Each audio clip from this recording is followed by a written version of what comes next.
Olá, seja bem-vindo e bem-vinda a mais um vídeo aqui do nosso canal e hoje para falarmos sobre a indústria cultural, um termo cunhado pelos filósofos Theodor Adorno e Max Horkheimer em suas análises sobre a situação da cultura na sociedade capitalista industrial que estabeleceu uma relação mercantil com a cultura e com a arte.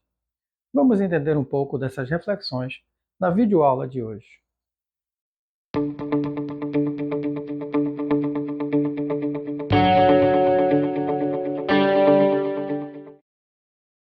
O termo indústria cultural aparece na obra Dialética do Esclarecimento de 1947, de Theodor Adorno e Max Horkheimer, no capítulo intitulado Indústria Cultural, o esclarecimento como mistificação das massas, e designa a situação da cultura na sociedade capitalista industrial.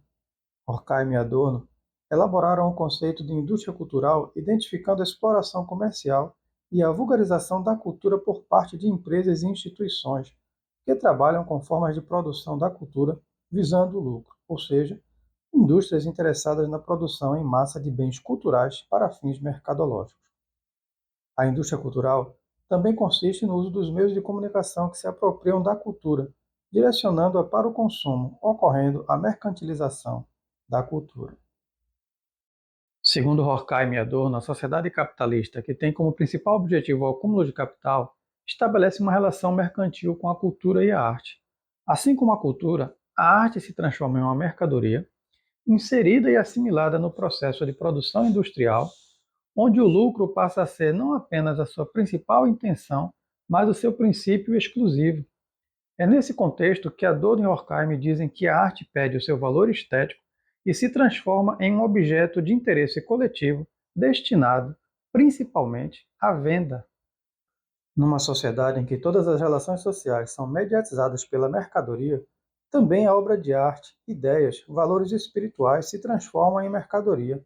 A arte deixa de ter o caráter único, singular, deixa de ser a expressão da genialidade, do sofrimento, da angústia de um produtor, artista, poeta, escritor, para ser um bem de consumo coletivo, destinado desde o início à venda, sendo avaliado segundo sua lucratividade ou aceitação de mercado, e não pelo seu valor estético, filosófico, literário intrínseco. É por isso que os filósofos da Escola de Frankfurt vão dizer que a cultura é objetificada, feita em série, industrialmente para as massas, e ao invés de servir como um instrumento de livre expressão, se transforma em um produto que deve ser consumido como qualquer outro produto de mercado. E não só a cultura é objetificada, como os próprios homens se tornam objetos, pois a indústria se interessa pelos homens apenas como clientes ou empregados, reduzindo ou estabelecendo por isso uma relação com a humanidade de mero objeto. Esse tema da indústria cultural pode ser analisado a partir de sua relação com outros conceitos, como a ideia de economia de mercado e também os meios de comunicação de massa e cultura de massa. Vamos falar rapidamente sobre essa relação com o conceito de economia de mercado. Na sociedade capitalista, a economia de mercado se baseia fundamentalmente na produção e consumo de bens e serviços, levando àquilo que nós podemos chamar de uma sociedade de consumo, que inclusive tenta passar para nós a ideia de que a felicidade está exatamente no consumo desses bens produzidos pela indústria, seja através da compra de uma roupa, de um calçado, um carro do ano, um celular novo. A indústria cultural se apropria de elementos da nossa cultura e, através de um processo de sedução e convencimento, transforma isso em mercadoria. E aqui nós já podemos também trazer para essa análise o conceito dos meios de comunicação de massa, porque é através dos meios de comunicação de massa, ou seja, através da publicidade e da propaganda, que é possível alcançar um número cada vez maior de indivíduos, ou seja, na verdade, não de indivíduos, e sim de consumidores. Atribui-se a Adorno o entendimento de que a indústria cultural realiza um trabalho ideológico de lavagem cerebral nas massas, e que por isso é tão importante o discurso crítico sobre a indústria cultural, um discurso contra a manipulação dos meios de comunicação de massa, que objetiva manipular os indivíduos para transformá-los em meros consumidores. Mas vamos aprofundar um pouco mais esse tema da relação da indústria cultural com os meios de comunicação de massa. A invenção da imprensa por Gutenberg no século XV marca o surgimento dos meios de comunicação.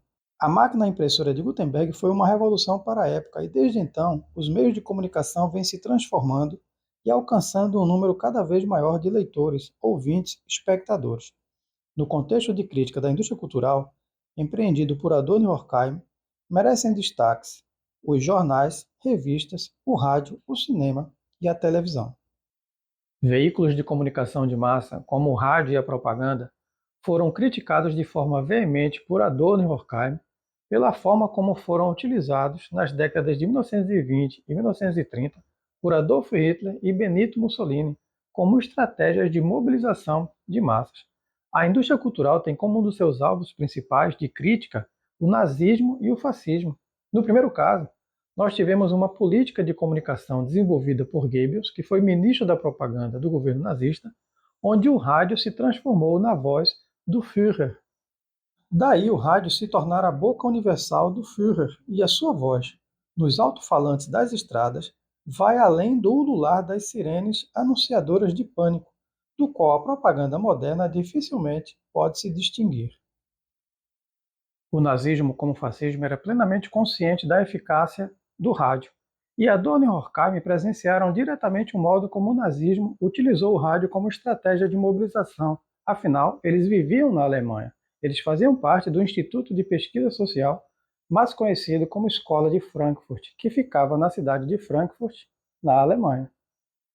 Uma estratégia já desenvolvida por Mussolini na Itália, que em 1922 criou o Cinecittà, uma empresa de filmes do Estado italiano. Essa experiência foi amplamente utilizada pelos nazistas.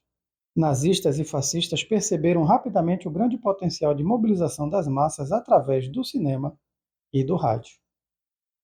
Em outra perspectiva, a indústria cultural se volta também para a sociedade de massas americana e sua cultura. O American Way of Life, podemos dizer assim, o jeito americano de viver. Adorno e Horkheim vão também fazer essa análise da indústria cultural dentro desse contexto da sociedade norte-americana e, em uma perspectiva até bem pessimista, anunciam a decadência cultural do Ocidente pela forma como a cultura e a arte são exploradas pela indústria cultural e potencializadas através do uso dos meios de comunicação de massa. E vamos falar alguns exemplos. O primeiro exemplo que eu quero trazer para vocês, eu tenho inclusive vivenciado isso de forma bem concreta, ano após ano. Aqui na cidade onde eu moro, que é a cidade de Parintins, que fica no interior do estado do Amazonas. A cidade de Parintins tem ficado conhecida, hoje em dia, nos últimos meses, inclusive, por causa da participação da Isabelle Nogueira e sua participação no Big Brother Brasil, a Cunhaporanga do Boi Garantido. Parintins é uma cidade conhecida nacional e internacionalmente por causa do Festival Folclórico de Parintins, uma festa realizada anualmente no último final de semana do mês de junho. O festival é uma festa realizada no Bumbódromo com 3 noites de apresentação. Como no Sambódromo, o Bumbódromo é uma espécie de palco a céu aberto e é dividido em 2 lados, cada um pintado de acordo com as cores dos bumbás, ou seja, azul, do boi caprichoso, e vermelho, do boi garantido. Durante o festival, os bois exploram temáticas regionais como lendas, rituais indígenas, costumes dos povos amazonas, através de alegorias, indumentárias, toadas e encenações. O festival começou como uma brincadeira pelas ruas da cidade de Parintins, e com a construção do Bumbódromo, ele se transforma em um grande espetáculo. Um mega espetáculo, uma festa de massas, um produto cultural, com a inserção de grandes empresas multinacionais patrocinadoras da festa, ampla divulgação e cobertura da mídia. E vejam, inclusive esta semana, enquanto estou gravando este vídeo aqui para vocês, nós aqui ficamos sabendo, aqui em Parintins, de um diálogo da Rede Globo com os bois de Parintins, Caprichoso e Garantido, para fazer tomadas ao vivo durante o Carnaboi, que é uma festa que acontece durante o Carnaval aqui em Parintins, mas também com a possibilidade de transmissão do Festival Folclórico de Parintins através da Rede Globo de televisão. Ao adquirir aspectos de uma cultura de massa, a indústria cultural transforma o Festival Folclórico de Parintins em um produto mercadológico. Agora vejam, não se trata meramente de criticar a presença de grandes empresas multinacionais e nem essa possibilidade de transmissão do Festival Folclórico pela Rede Globo de televisão. Muito pelo contrário, isso é extremamente positivo aqui para Parintins. Parintins com certeza seria outra cidade se não fosse o Festival Folclórico. O que está em discussão aqui é a forma como a cultura e a arte são exploradas pela indústria cultural, através dos meios de comunicação de massa, fazendo com que isso se transforme principalmente num produto rentável, um produto que pode ser avaliado pelo seu valor de mercado. E já que nós estamos falando do Big Brother, vale a pena citar um caso curioso que aconteceu envolvendo a Vanessa Camargo. Ela estava conversando com outros participantes do programa e ela recomendou a leitura do livro A Sociedade do Espetáculo, de Guy Debord, que faz uma crítica à sociedade de consumo e à espetacularização da sociedade. E vejam o poder de influência da mídia na vida das pessoas, pois depois houve a notícia de que teve um aumento das vendas deste livro por causa dessa referência feita pela Vanessa.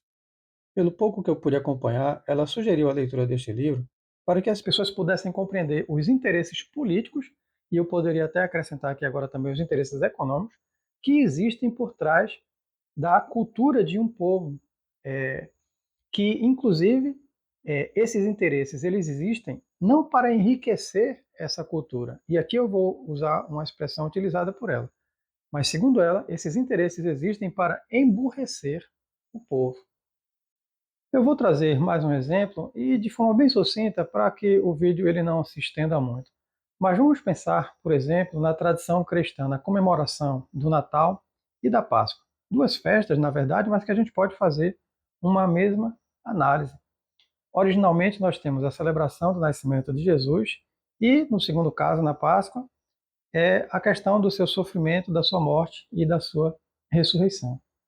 Nós temos aqui a apropriação dessa cultura, né, dessa tradição, pela indústria cultural que transforma isso em um produto mercadológico.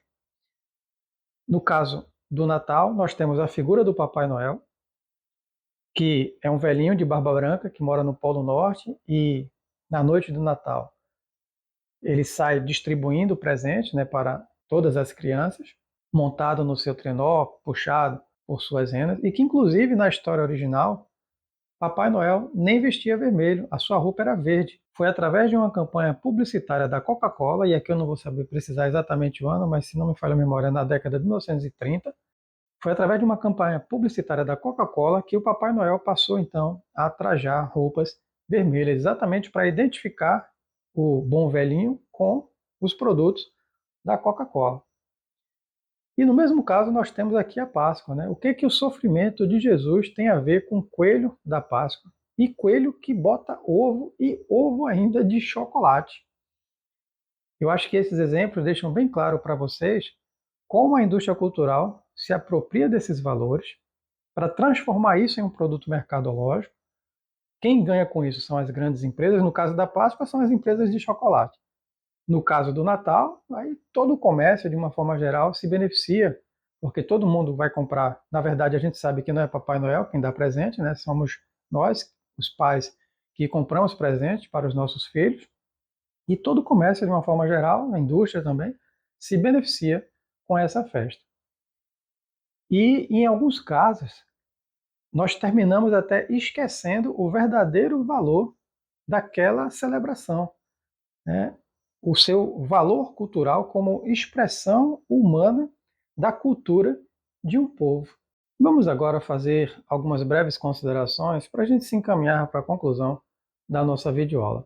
É importante que fique claro que, apesar das críticas que nós podemos fazer à indústria cultural e apesar da visão bastante pessimista, tanto do Adorno quanto do Horkheimer, não se trata de condenar de forma irrestrita as relações econômicas que existem dentro da nossa sociedade, uma sociedade capitalista, baseada no consumo, as relações que se estabelecem nos padrões de consumo através da indústria ou do comércio, com a alegação de que essas relações alienam e objetificam não só a cultura e a arte, como também o próprio ser humano. É preciso considerar também que existem outros aspectos envolvidos nessas relações, como, por exemplo, no caso do próprio Festival de Parintins que eu mencionei aqui.